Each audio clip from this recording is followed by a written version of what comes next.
Hello everyone. आज हम सहपाठी व्यूह रचनाएं या रणनीतियां व नवीन अनुदेशनात्मक अभ्यास के बारे में अध्ययन करेंगे। सहपाठी मतलब होता है समवयस्क। शिक्षण रणनीति शिक्षक द्वारा बनाई जाती है। इस रणनीति में छात्र परस्पर स्वतंत्र वातावरण में किसी भी पर्याय वर्णीय बिंदु पर अधिगम प्राप्त करते हैं। इस अधिगम रणनीति में कक्षा अध्यापक का मात्र निर्देशन, परामर्श तथा मूल्यांकन निहित रहता है, जो समस्या समाधान के उपरांत अध्यापक द्वारा देखा और परखा जाता है। इस प्रकार की रणनीति के प्रमुख तथ्य विशेष आवश्यकता वाले बालकों से संबंधित होते हैं। इसमें बालक को उनकी आवश्यकता के अनुरूप शिक्षण अधिगम प्रक्रिया उपलब्ध कराई जाती है, जिससे कि प्रत्येक छात्र को उसकी योग्यता एवं क्षमता के अनुसार शिक्षण अधिगम व्यवस्था प्राप्त होती है तथा इसकी सक्रियता में वृद्धि भी होती है। इस प्रकार की रणनीतियों में छात्रों द्वारा प्रजातांत्रिक मूल्यों के आधार पर सक्रियता का प्रदर्शन किया जाता है। सहपाठी अनुवर्ग या पीयर ट्यूटरिंग रणनीतियों के सिद्धांत। इसमें पहला सिद्धांत है प्रजातांत्रिक मूल्यों का सिद्धांत। सामान्यतः सहपाठी अनुवर्ग रणनीतियों में यह ध्यान दिया जाता है कि प्रत्येक छात्र को अपनी विचार प्रकट करने का पूर्ण अधिकार है। इसमें छात्रों के समूह द्वारा ही शिक्षण अधिगम प्रक्रिया को संपन्न किया जाता है। छात्रों के समूह के मध्य प्रजातांत्रिक रूप से विचार विमर्श की प्रक्रिया संपन्न होती है। छात्रों के समूह के मध्य प्रजातांत्रिक रूप से विचार विमर्श की प्रक्रिया संपन्न होती है। इसमें छात्रों द्वारा अपने विचारों को प्रकट करने में कोई संकोच प्रदर्शित नहीं किया जाता। आवश्यकता पूर्ति का सिद्धांत, प्रिंसिपल ऑफ नीड कंप्लीशन। सहपाठी अनुवर्ग रणनीतियों का निर्माण छात्रों की आवश्यकता पूर्ति के आधार पर किया जाता है। इन रणनीतियों में यह ध्यान रखा जाता है कि प्रत्येक छात्र को उसकी आवश्यकता के अनुसार शिक्षण अधिगम व्यवस्था प्राप्त हो। इसलिए वर्गों का निर्माण किसी भी छात्र की आवश्यकता एवं स्तर के अनुरूप किया जाता है, जिससे किसी भी प्रकार की कठिनाई का अनुभव न किया जा सके। उपचारात्मक शिक्षण का सिद्धांत।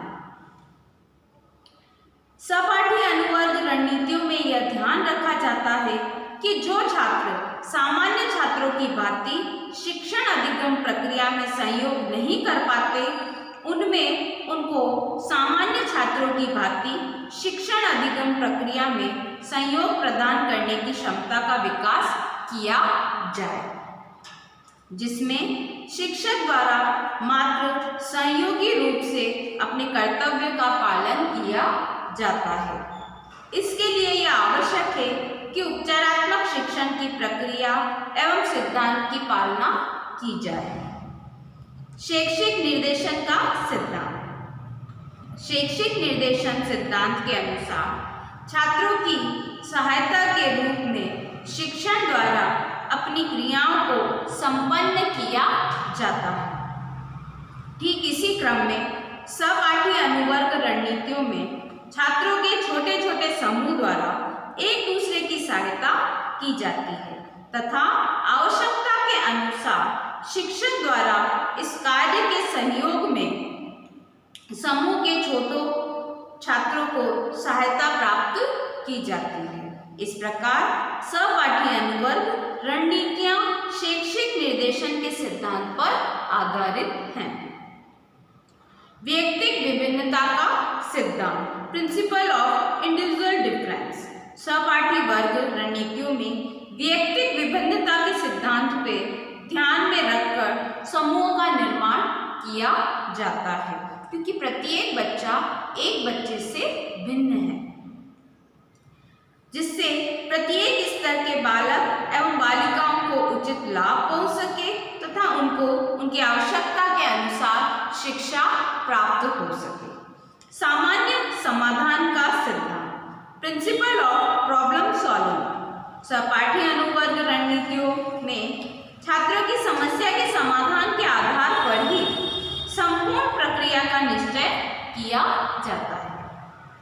सहपाठी अनुवर्ग रणनीतियों का प्रमुख उद्देश्य छात्रों की शैक्षिक समस्याओं का समाधान करना होता है, जिससे कि उसकी समस्त समस्याओं का समाधान हो सके तथा वह समस्या छात्रों की भांति शैक्षिक विकास की धारा में सम्मिलित हो सके। समीपता का सिद्धांत, सहपाठी अनुवर्ग रणनीतियों में यह व्यवस्था होती है कि छात्र शिक्षक को एक सहयोगी रूप में अनुभव करता है। सर्वप्रथम वह अपनी समस्याओं का समाधान अपने समूह तथा अन्य समूहों से प्राप्त करने का प्रयास करता है। इसके बाद वह शिक्षक की सहायता में निसंकोच रूप से प्राप्त करता है। इस प्रकार सहपाठी अनुवर्ग रणनीतियां एवं शिक्षक के मध्य समीपता लाती है। सहपाठी अनुवर्ग रणनीतियों के लाभ, advantage of pre tutoring stages. सहपाठी रणनीतियों का वर्तमान समय में प्रमुख रूप से प्रचलन है। इन रणनीतियों के माध्यम से विद्यालय में छात्रों को रुचिपूर्ण एवं प्रभावशाली शिक्षण प्राप्त करने में पूर्ण सहायता मिलती है। इन रणनीतियों से प्राप्त लाभ में सहपाठी अनुवर्ग रणनीतियों के माध्यम से विशेष आवश्यकता वाले बालकों को उनकी आवश्यकता के अनुरूप शिक्षण प्राप्त होता है तथा ये छात्र भी सामान्य छात्रों की भांति शैक्षिक प्रक्रिया से संबंधित हो जाते हैं। सहपाठी अनुवर्ग रणनीतियों के माध्यम से शिक्षक एवं छात्रों में समीपता लाई जाती है, जिससे सभी छात्र अपनी समस्याओं को शिक्षक के समक्ष प्रकट करते हैं तथा उनका आवश्यक समाधान प्राप्त करते हैं। सहपाठी अनुवर्ग रणनीतियों के माध्यम से प्रत्येक विशेष आवश्यकता वाले छात्रों को शैक्षिक निर्देशन प्राप्त होता है, जिससे वे अपनी शैक्षिक एवं अशैक्षिक समस्याओं का समाधान प्राप्त करते हैं। सहपाठी अनुवर्ग रणनीतियों के द्वारा एक प्रकार से उपचारात्मक शिक्षण की व्यवस्था संपन्न की जाती है, जिससे शिक्षक एवं छात्रों को छोटे छोटे समूह द्वारा संपन्न किया जाता है। सहपाठी अनुवर्ग रणनीतियां विद्यालय में विशेष आवश्यकता वाले बालकों के लिए विशेष पूर्ण शिक्षण अधिगम प्रक्रिया प्रदान करती है, क्योंकि समूह में संपन्न किए जाने वाले कार्य छात्रों को अधिक उपयुक्त अनुभव होता है। नवीनतम अनुदेशनात्मक अभ्यास। नवीनतम अनुदेशनात्मक अभ्यास के रूप में सूचना प्रौद्योगिकी का महत्वपूर्ण स्थान है। सूचना प्रौद्योगिकी का ज्ञान एक शिक्षक को अनिवार्य रूप से होना चाहिए। इसीलिए सूचना प्रौद्योगिकी के बारे में प्रशिक्षण कार्यक्रमों में ही शिक्षक को अवगत करा दिया जाता है कि सर्वप्रथम यह जानना आवश्यक है कि सूचना प्रौद्योगिकी का संकीर्ण एवं व्यापक अर्थ क्या है। संकीर्ण अर्थों में सूचना प्रौद्योगिकी से आशय इंटरनेट एवं कंप्यूटर की सहायता से आंकड़ों को भेजना, आंकड़ों का संग्रह करना, आंकड़ों का प्रस्तुतिकरण करना एवं व्यापक अर्थों में इस पर चर्चा की जाए तो इसके अंतर्गत hardware, software electronics, pen drive, TV, radio, tape recorder, chip, internet, mobile phone engineering, online कार्यक्रम, ऑनलाइन क्रय विक्रय तथा स्वास्थ्य देखभाल को सम्मिलित किया जाता है। इस प्रकार सूचना प्रौद्योगिकी का क्षेत्र व्यापक एवं उपयोगी है। इसके माध्यम से विकलांगता को समाप्त तो किया जा सकता है, परंतु कम किया जा सकता है। दूसरे अर्थ में कुछ विशेष रूप में विकलांगता को समाप्त भी किया जा सकता है। जैसे पोलियो के समापन में सूचना एवं प्रौद्योगिकी का महत्वपूर्ण स्थान है। आज पोलियो रोग से होने वाली विकलांगता लगभग समाप्ति की ओर है। इस प्रकार उन रोगों को भी समाप्त करने का महत्वपूर्ण भूमिका का निर्वाह करती है, जिससे विकलांगता होने की संभावना होती है। इसके साथ विकलांगता से होने वाले कष्ट को भी इसके द्वारा कम किया जा सकता है। विकलांगता को कम करने में सूचना प्रौद्योगिकी की भूमिका महत्वपूर्ण भूमिका निभाती है। इसमें है इंटरनेट, कंप्यूटर की सहायता से विकलांगता को कम करना। कंप्यूटर एवं इंटरनेट की सहायता से विकलांगता को कम करने के उपायों में कक्षा में विकलांग छात्रों को विविध प्रकार के चित्रों का निर्माण करना है, परंतु हाथ की विकलांगता के कारण वे इस कार्य को नहीं कर पाते। कंप्यूटर की सहायता से विविध प्रकार की आकृतियों का निर्माण कर सकते हैं तथा पेंट प्रोग्राम के द्वारा अपनी निर्मित आकृतियों में रंग भर सकते हैं।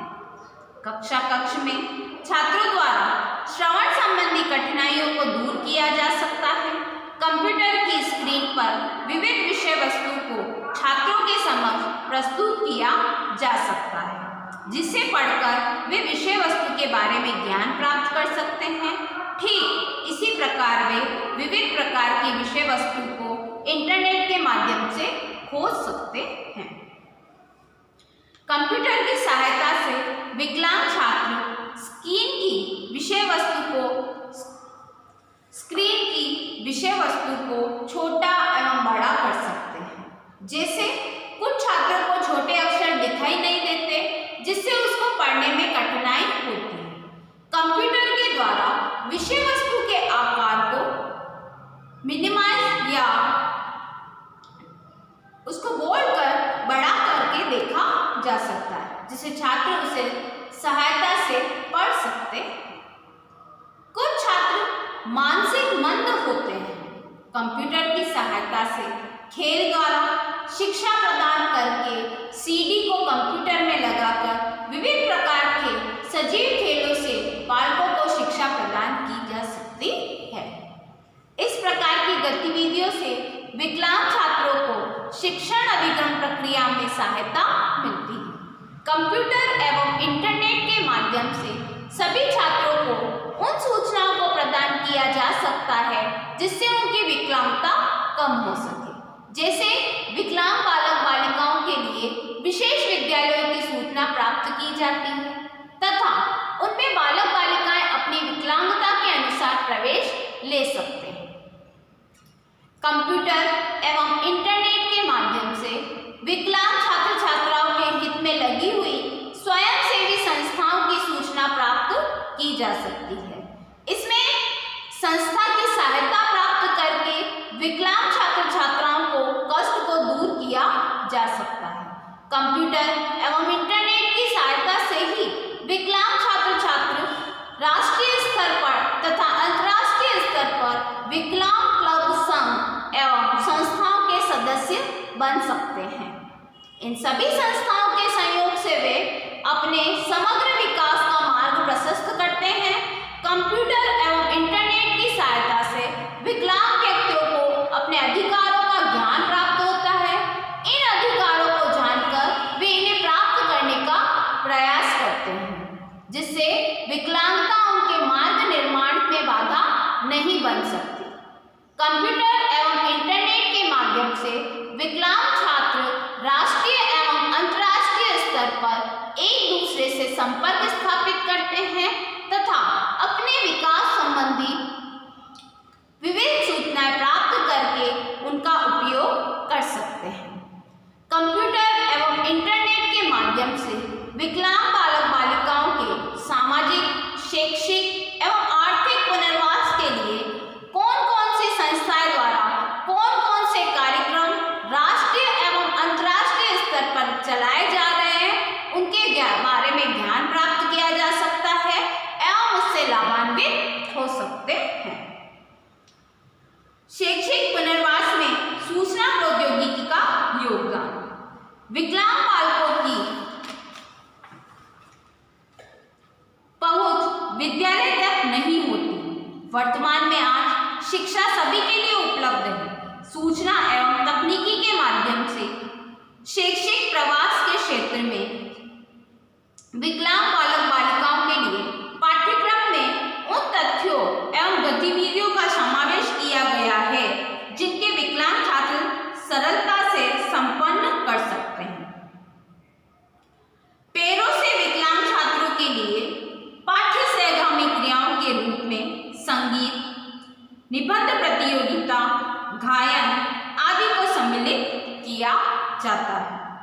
सूचना एवं तकनीकी के माध्यम से शिक्षकों को उन सभी शिक्षण विधियों का ज्ञान प्राप्त हो रहा है जो कि विकलांग छात्रों के लिए उपयोगी होती हैं। वर्तमान समय में प्रशिक्षण काल में ही विकलांग छात्रों के शिक्षण से संबंधित तथा सेवारत प्रशिक्षण में समय समय पर विकलांग छात्रों की शिक्षण विधियां शिक्षकों को बताई जाती हैं। वर्तमान समय में समावेशी संस्कृति के विकसित किया जा रहा है जिसमें किसी भी प्रकार के विकलांग छात्र छात्राओं को अपने साथी समूह से तथा शिक्षकों के सहानुभूतिपूर्ण व्यवहार की प्राप्ति होती है जिससे उनकी विद्यालय व्यवस्था में रुचि उत्पन्न होती है।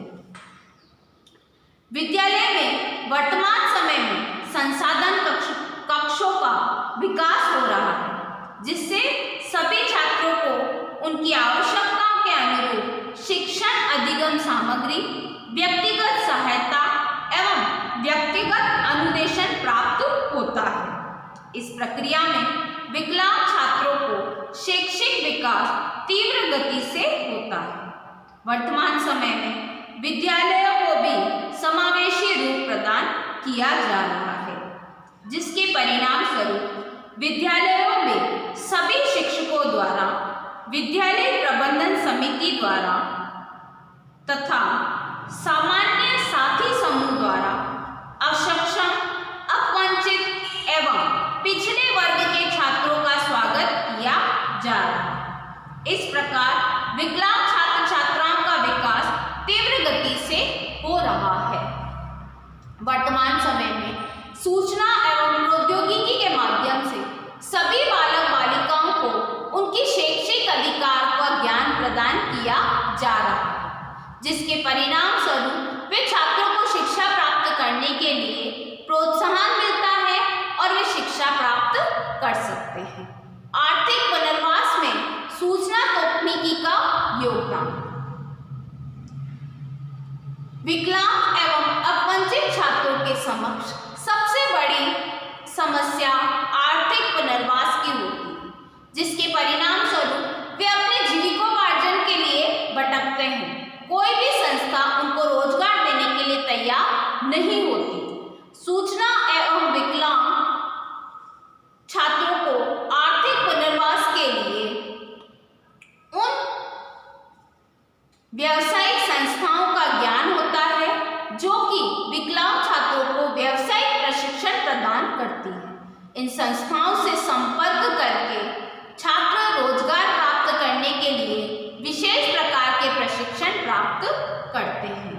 विद्यालयों में शिक्षकों के द्वारा छात्रों की रुचि एवं योग्यता के अनुसार उनको व्यवसाय संबंधी निर्देशन एवं परामर्श प्रदान किए जाते हैं।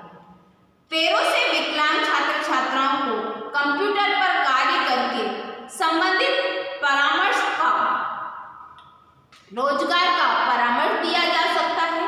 वर्तमान समय में सूचना एवं तकनीकी के विकलांग छात्रों के लिए विविध प्रकार के रोजगार के अवसर उपलब्ध करा दिए जाएंगे।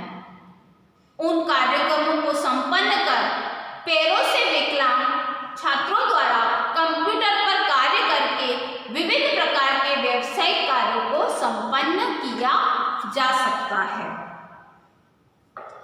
सूचना एवं तकनीकी के माध्यम से ही विकलांग छात्र छात्राओं कंप्यूटर एवं इंटरनेट की सहायता से अपने रोजगार की संभावनाओं को राष्ट्रीय एवं अंतर्राष्ट्रीय स्तर पर खोज सकते हैं। इसके परिणाम स्वरूप वे उन अवसरों का लाभ प्राप्त कर सकते हैं, आर्थिक उन्नयन का मार्ग प्रशस्त कर सकते हैं। सूचना एवं प्रौद्योगिकी तकनीकी का प्रयोग करके विकलांग छात्र शैक्षिक एवं व्यावसायिक स्तर पर अपने लिए प्राप्त होने वाली सुविधाओं एवं नौकरियों में आरक्षण के अधिकार को समझ सकते हैं तथा उनका लाभ उठा सकते हैं।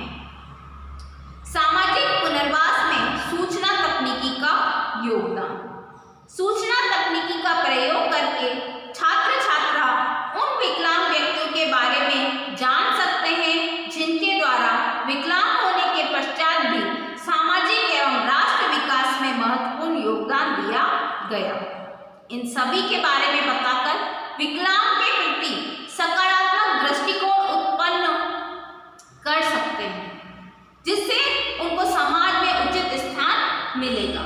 सूचना एवं तकनीकी का प्रयोग करके विकलांग छात्र छात्र उन क्लबों एवं संगठनों की सदस्यता घर बैठे ही प्राप्त कर सकते हैं जो कि विकलांग के कल्याण के लिए कार्य करते हैं। इस प्रकार की संस्थाओं को इंटरनेट के सहारे खोजा जा सकता है। चैट करके सदस्यता एवं सहभागिता को सुनिश्चित किया जा सकता है। सूचना एवं तकनीकी के माध्यम से ही छात्र घर बैठे ही सांस्कृतिक एवं सामाजिक कार्यक्रमों में अपनी सहभागिता प्रदर्शित कर सकते हैं। जैसे विकलांग दिवस पर विकलांग छात्र अपने विचारों एवं भावों को इंटरनेट की सहायता से संयुक्त राष्ट्र संघ को प्रेषित कर सकते हैं। इस प्रकार कवि सम्मेलन तथा प्रमुख विचारों की खोज की जा सकती है, जिससे वे अपने सामाजिक कल्याण का मार्ग प्रशस्त कर सकते हैं। वर्तमान समय में जब विकसित देशों में विद्यालयों एवं विकलांग छात्रों के हितों में उनको विद्यालय में स्वतंत्रता एवं समानता प्रदान की जाती है, इसका अनुकरण अन्य विकासशील देशों में भी किया जा सकता है। ये सभी सूचना शिक्षकों एवं विद्यालय प्रबंधकों को इंटरनेट से प्राप्त होती है। राजनीति पुनर्वास में सूचना तकनीकी का योगदान। सूचना एवं तकनीकी के माध्यम से राजनीतिक व्यवस्था में विकलांगों को अनेक अधिकार प्राप्त होते हैं। कंप्यूटर एवं इंटरनेट की सहायता से राजनीतिक अधिकारों का ज्ञान होना, सरकार द्वारा विकलांगों के राजनीतिक संरक्षण के लिए किए गए प्रयासों का ज्ञान होना, अंतर्राष्ट्रीय स्तर पर विकलांगों के राजनीतिक कल्याण हेतु किए गए प्रयासों में होने वाले विश्व स्तर पर स्वयंसेवी संस्थाओं द्वारा राजनीतिक सहभागिता के लिए विकलांगों के लिए सहयोग देना आदि। इस प्रकार के अनेक सूचनाओं को प्राप्त कर विकलांगों के विविध अधिकारों को प्राप्त कर तथा राजनीतिक संरक्षण के लिए जागरूकता उत्पन्न होती है, जिससे वे अपनी सहभागिता सुनिश्चित करते हैं। चिकित्सीय देखभाल में सूचना तकनीकी का योगदान। सूचना एवं तकनीकी के माध्यम से विकलांग छात्रों को उन स्वयंसेवी संस्थाओं के बारे में ज्ञान होता है जो कि छात्रों की विकलांगता को कम करने वाले यंत्र प्रदान करती है, जैसे श्रवण संबंधी अक्षमता, बालकों के श्रवण यंत्र तथा दृष्टि दोष वाले बालकों को चश्मा और उनकी विकलांगता कम होती है। सूचना एवं तकनीकी के माध्यम से छात्रों को उन चिकित्सालयों का पता चलता है जहां पर विविध अंगों का प्रत्यारोपण करके उनकी विकलांगता को कम किया जाता है। आंखों का ऑपरेशन, घुटने का ऑपरेशन तथा हाथ का ऑपरेशन आदि। इससे उनकी